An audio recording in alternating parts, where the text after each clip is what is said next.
या 0766235245 पर डॉक्टर बीना मिश्रा, स्त्री रोग एवं बांझपन विशेषज्ञ से प्रथम IVF क्लिनिक, IVF में उच्च तकनीकी लेजर हैचिंग के उपयोग। मध्य प्रदेश में 2023 यह सियासत के ऐसा साल कहा जा सकता है जब भाजपा और कांग्रेस दोनों बड़े पेशो पेश स्थिति में है और ये समझे के प्रयास कर रहा है कि आखिरकार जनता के मूड का है, जनता के मिजाज का है। या दौर में यदि देखा जाए तो जब 2018 के चुनाव भा या चुनावी महादंगल भा तब विंध्य एक महती भूमिका निभाई भाजपा खातिर। जब पूरे प्रदेश में सत्ता विरोधी लहर रही वही थे विंध्य अपार समर्थन भाजपा का देश। 2023 में विंध्य की का वर्तमान स्थिति है, हमारे साथ वरिष्ठ पत्रकार जयराम शुक्ला सर हैं जिनसे हम जाने के प्रयास करब कि आखिर विंध्य के 30 सीटन में का कुछ कह रही है जनता। काहे कि लगातार कांग्रेस दावा कह रही है कि मत प्रतिशत बढ़े के मतलब सत्ता विरोधी लहर है और जनता यह सत्ता जो वर्तमान में भाजपा की ही ओका उखाड़ के फेंके चाहती। लेकिन भाजपा कह रही है कि हमका जनता के अभूतपूर्व समर्थन मिल रहा है, उसके वजह से ये वोटिंग प्रतिशत बढ़ा है। आखिर का कुछ मायने हैं, सब कुछ जाने के प्रयास करी थे। तो विंध्य क्षेत्र के ये पहल बघेली न्यूज चैनल हम कनिष्ठ तिवारी अपना पंचेन का सभी जनन का प्रणाम करी थे और शुरुआत करी थी बातचीत के। सर विंध्य का कहत है गुहार मार रहा है या फिर शांत है? नहीं, पहली चीज़ तो ये यहाँ वोट प्रतिशत कहाँ बढ़ा है। पिछले जो चुनाव है लगभग 0.5% बढ़ा है, ज़्यादा नहीं बढ़ा है। और उस बढ़त को हम ज़्यादा बढ़त नहीं कह सकते। विंध्य जिसको हम अब कन्फाइंड करते हैं रीवा और शहडोल संभाग में, बड़ा स्पष्ट चीज़ दिखती है। 2-3 बड़े संकेत दिखते हैं। पहली चीज़ कि पूरे मध्य प्रदेश में 35 सीटों में महिलाओं के वोट का प्रतिशत पुरुषों से ज़्यादा है। ये प्रतिशत पिछले चुनाव में 52 था। मतलब प्रतिशत क्या मतलब 52 सीटें ऐसी थीं जिनमें महिलाओं ने पुरुष से ज़्यादा वोट किया था। इस बार घटी हैं, यानी 35 सीटें हैं जिनमें से महिलाओं ने पुरुष से ज़्यादा वोट किया। जो महत्वपूर्ण बात है, उन 35 में से 24 सीटें हमारे विंध्य की हैं, मतलब रीवा और शहडोल संभाग की हैं। रीवा, सिगरौली और ये सतना और कुछ एक विधानसभा को छोड़ दें तो लगभग हर विधानसभा में यानी 80% से ऊपर महिलाओं ने 80% सीट से ऊपर महिलाओं ने ज़्यादा वोट किए हैं। तो इसके बड़े स्पष्ट संकेत हैं। 2018 में जिन 52 सीटों में महिलाओं ने ज़्यादा वोटिंग की थी उनमें से 32 सीटें भाजपा के पक्ष में गई थी और जो बाकी सीटें हारी भी थी वो बड़ी मार्जिनल थी। यानी कि उन 52 में से जो सीटें बीजेपी के हाथ में नहीं आईं तो लगभग कहीं 500, कहीं 1000, कहीं 1500 से बीजेपी हारी। यहाँ जो 24 सीटें जिनमें से महिलाओं ने ज़्यादा वोट किया है उनमें से 19 सीटों पर पिछले चुनाव में भारतीय जनता पार्टी ऑलरेडी थी। तो अब यदि लाडली बहना या महिलाओं का जो रुख है पिछले बार का ही, अपन लाडली बहना तो अभी इस चुनाव में जुड़ा है, पिछले चुनाव में जो महिलाओं के वोटिंग का ट्रेंड था उसको आधार या उसको ध्यान पे रखें और उसमें लाडली बहना के फैक्टर को जोड़ दें तो वो आवेग और तेज होगा। तो मैं ये मानता हूँ कि 30 में से 24 जिसमें महिलाएं पुरुषों से ज़्यादा वोट किया है, यानी 5% से 13% तक, आपके देवसन में तो रिकॉर्ड हो गया, 13% महिलाओं ने वोट किया। तो जो कॉन्टेस्ट की सीटें जिनको मान के चल रहे थे तो वो मान के चले भाजपा के हक में जाना चाहिए यदि पिछले बार जैसा वोटिंग ट्रेंड रहा और उसमें लाडली बहना का आवेग जुड़ गया तो मुझे ये लगता है कि जो स्थिति चुनाव के पहले दिख रही थी कि कांग्रेस यहाँ पर कमबैक करेगी और संभव है कि 2018 में जो स्थिति बीजेपी की थी वो कांग्रेस की बने, अब वो मुश्किल लगता है।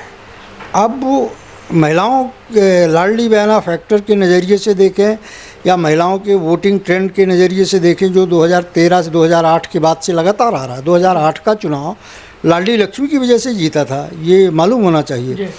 तो वो जो ट्रेंड 2008 से लगातार चला आ रहा है महिला वोटरों का, उसके आधार पर तो बीजेपी मुझे गेनर लग रही है और मुझे ऐसा नहीं लग रहा कि 2018 के मुकाबले कोई लूज़ करने जा रही। चलिए, तो निश्चित तौर पर 24 सीटन पर बीजेपी जीत हासिल करे रही। 30 अहम सीट बड़ा रोल अदा करती हैं और यह कहा जाता है कि जेका सत्ता की चाबी सौंपत है तो विंध्य सौंपत है, और एक बड़ा सियासी कहा जाए कि चेहरों ये विंध्य देत है।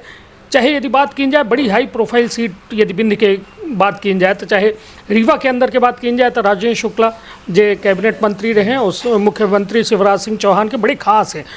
एक है उन्हीं के विपक्ष के नेता देखा जाए कांग्रेस के अजय सिंह राहुल, नेता प्रतिपक्ष रहे पूर्व में, और एक बड़ा चेहरा बड़ा राजनीतिक घराना है, वो पटखनी खा चुके हैं। इधर की कहा थी कि बेहतर तो यदि रीवा के 8 विधानसभा का देखा जाए और सीधी के 4 विधानसभा सीटन का देखा जाए तो का कहब अपना कि कहाँ के रुझान कैसा है? नहीं, अब देखिए, मैं तो अभी गया नहीं हूँ, बहुत जगह तो गया नहीं, कहीं कुछ जगह गया। अब ये ऐसा प्रेडिक्शन कर देना बड़ा मुश्किल है। ओवरऑल ट्रेंड मैंने बताया, ओवरऑल जो ट्रेंड है वो सभी सीटों में मैटर करेगा जी। निश्चित तौर पर जो यह 30 विधानसभा सीट के 24 विधानसभा सीट ही यह जरूर तय करी कि आखिर यह मानी थी कि सत्ता की चाबी बिंद के हाथ में है इधर की। निश्चित पिछले बार का जो आधार बना था वो इस बार भी आधार बनेगा बिंद। रीढ़ की हड्डी की कोई माने बीजेपी की सरकार बनती है तो उसकी रीढ़ की हड्डी बिंद ही रहेगा। नहीं, तो अब एक बड़ा सवाल जो मीडिया में चल रहा है उसके बारे में अपना जाने चाहब कि राजधानी में जो दखलंदाजी है 2018 के विंध्य के रही, अंतिम में यह मंत्री पद मिला। इधर की शुरुआत से गुहार मची लगी कि राजेंद्र शुक्ला का या तो डिप्टी सीएम बनावा जी या विंध्य का, और बड़े बड़े विंध्य का इधर की प्रॉपर जो 2018 में विंध्य के साथ गलत भा कैबिनेट में, तो वह इधर की ओकर भरपाई करे के प्रयास की जीत मानी थी अपना का डिप्टी सीएम राजेंद्र शुक्ला बन रहे। देखिए, एक नागरिक के नाते तो एक वोटर के नाते तो हर कोई अपेक्षा करता है कि उसका नेता बड़े से बड़े पद में जाए, मुख्यमंत्री बने, प्रधानमंत्री बने, राष्ट्रपति बने। ये तो बहुत अच्छी चीज़ है। ये पार्टी के भीतर के अपने उनकी वरीयताएँ होती हैं, तो ये पार्टी के ऊपर ही छोड़ देना चाहिए कि किसको किस हैसियत में देखता है। बहुत से ऐसे नेता हैं जो मेन स्ट्रीम से बाहर हो जाते हैं देखते देखते, बहुत ऐसे हैं जो नीचे से ऊपर चले जाते हैं, तो वो बहुत मायने नहीं रखता है। लेकिन हाँ, ये ज़रूर है कि वो इस बार यदि बीजेपी की सरकार बनती है या कांग्रेस की सरकार बनती है तो बिंद को अंडरमाइन नहीं करेगा कोई। किसी की इतनी हिम्मत इस बार नहीं पड़ेगी जैसी कि पिछली बार हुई थी। 2018 के चुनाव में जो कहा जाए विंध्य इतना बड़ा चेहरा जीत के गा। अब अपना से एक आखिरी बातचीत हम ये दौर के कह रहे हैं, जो दौर में हम ये जानना चाहिए थे कि बे यह सवाल उठ रहा है कि शिवराज एक लंबा जो 18 साल के एक लंबा कार्यकाल दिखे, अभी केंद्र में जायज़ थे, तो इनकर उत्तराधिकारी के तौर पर राजेंद्र शुक्ला का देखा जाता है और कि राजेंद्र शुक्ला से बहुत अच्छे संबंध है। तब इस पक्ष में अपना के का कहब है जो लोग कयास लगाए रहे हैं कि राजेंद्र शुक्ला सीएमओ बन सकता है? जैसा मैंने कहा कि हर नेता किसी भी क्षेत्र के नेता और वहाँ की जनता, जैसे मैं निजी तौर पे मैं मतलब जब एक व्यापक पैमाने पे या ब्रॉड स्पेक्ट्रम में मैं देखता हूँ तो मतलब मुझे जब अजय सिंह राहुल के साथ अन्याय होता है तो बहुत दुख लगता है, राजेंद्र शुक्ला के साथ अन्याय होता है तब भी उतना ही दुख लगता है। तो मैं तब एक विंध्य का वासी होता हूँ और पार्टी लाइन से ऊपर, खैर हम तो पत्रकार हैं, कोई पार्टी लाइन का सवाल ही नहीं उठता है, लेकिन हमारे लिए यानी राहुल बहुत आगे बढ़े तो ये भी एक विंध्यवासी होने के नाते बहुत अच्छा लगेगा। राजेंद्र शुक्ला बहुत आगे बढ़े तो ये भी देखते हुए बहुत अच्छा लगेगा। नहीं तो ये बताइए, एक और चर्चा हो रही है रीति पाठक का, कहीं कि ये पूरा महिलन के इर्द गिर्द ये पूरा चुनाव है और लोग ये कह रहे हैं कि विंध्य यदि एक ताकतवर पोजीशन मावत है तो रीति पाठकों का बड़ा पद या बड़ा मंत्रालय दे के ये देखिए, ये तो पार्टी संगठन की बात है। मैंने कहा कि पार्टी की अपनी वरीयताएं और उसके संगठन, उनके भीतर इनकी क्या रैंकिंग है वो तो मैं जानता नहीं हूँ कि संगठन के भीतर इनको किस अंदाज पे लिया जाता है। तो वो नरेंद्र मोदी तय करेंगे, अमित शाह तय करेंगे और हितानंद जी करेंगे, BD शर्मा जी करेंगे, JP नड्डा जी करेंगे। ये तो संगठन के भीतर की बातें हैं। इस पे तो मतलब फालतू इस पर कोई टिप्पणी करना पानी को लाठी से पीटने जैसा है। चलिए, तो मतलब ये मान रहे हैं कमबैक कह रही है भाजपा एक बड़े रोल मतलब रूप में विंध्य में। अरे ये आप 3 तारीख का इंतज़ार करिए, कहाँ कैसे क्या होने वाला है। ये इशारा नहीं, इशारे की जनता तो खुला कर मुट्ठी खोल देगी ना 3 तारीख को। 3 तारीख तक रुकिए। चलिए, तो कुल मिला के कहा था ना इंतजार हो चाहिए, और इंतजार वह बात की कि विंध्य के का जनमत दे रहा है, के का अपन मत दे रहा है। हालांकि अपना के द्वारा साफ तौर पर स्पष्ट कह देंगे कि यह विंध्य बड़ा सियासी है और यह सियासत के ऐसा दांव खेलत है जो लोग समझ नहीं पावे। तो अपन अपने परिवार के रखा बहुत ख्याल। धन्यवाद, प्रणाम।